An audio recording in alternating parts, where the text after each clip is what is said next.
You search for how to buy shares of HAL Trust.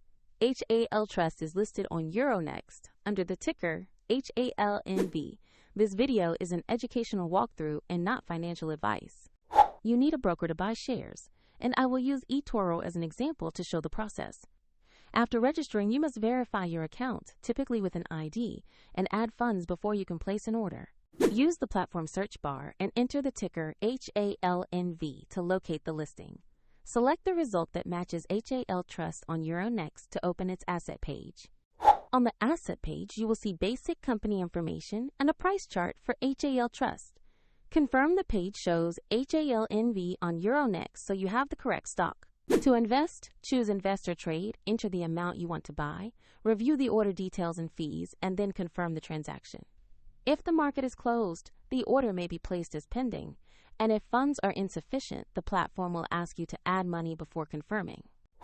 After execution, your HAL Trust position will appear in your portfolio with current holdings. A gentle reminder, the eToro link is in the description if you want to follow the same steps.